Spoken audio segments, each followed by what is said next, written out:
En ce jour où l'on célèbre la biodiversité, je voudrais proposer à votre attention une phrase du philosophe injustement oublié Henri Bergson.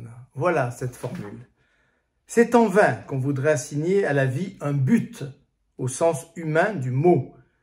Parler d'un but et penser à un modèle préexistant qui n'a plus qu'à se réaliser. Lorsqu'au XIXe siècle, Lamarck, suivi de Darwin, a construit la théorie de l'évolution, de vives résistances sont apparues du côté des croyants, du côté des monothéistes. Certains ont voulu s'accrocher à l'idée créationniste d'un Dieu qui aurait créé d'un seul coup la totalité des espèces. Aujourd'hui, au XXIe siècle, des résistances plus subtiles sont apparues. On parle d'évolution orientée, on veut maintenir l'idée que quelque chose préside à l'évolution de la vie. Parce que Bergson a construit sa théorie bien avant les fabuleuses découvertes de l'ADN, de la génétique, qui, reconnaissons-le, ont révolutionné notre vision du vivant, on a voulu croire que sa théorie était caduque. Or, loin s'en faut, sa philosophie est loin d'être caduque. Bergson a réussi à conjuguer hasard et nécessité, pour reprendre les deux mots d'un livre célèbre de Jacques Monod, il a réussi à conjuguer hasard et nécessité, mais différemment de la façon dont le feront les généticiens de la seconde moitié du XXe siècle. Il use d'une belle métaphore pour nous faire comprendre sa théorie, la métaphore du feu d'artifice.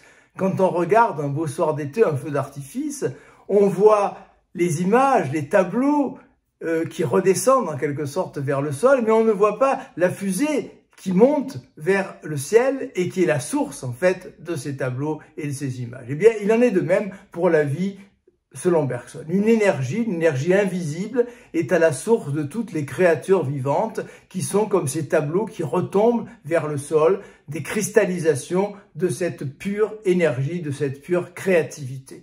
Or, parce qu'elle est pure créativité, la vie est sans but. Il s'agit d'un élan vital, pour reprendre la formule de Bergson. Il s'agit d'une puissance qui ne cherche aucun but, qui ne vise aucune finalité. Et parce qu'encore une fois, Bergson conjugue différemment hasard et nécessité que les théories génétiques, on mésestime sa formidable philosophie. Bergson ne considère pas que la matière inanimée précède la vie et que la vie organise ensuite cette matière inanimée. Bergson considère, ce qui peut paraître curieux au départ, que la vie précède la matière inanimée. La vie retombe en matière inanimée comme les tableaux du feu d'artifice retombent pendant que la fusée poursuit son ascension.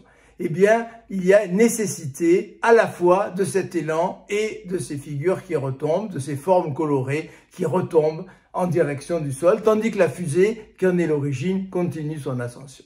Une ascension, une énergie qui ne cherche à atteindre aucun but, qui jouit de sa propre puissance et de ce dont elle a permis la naissance.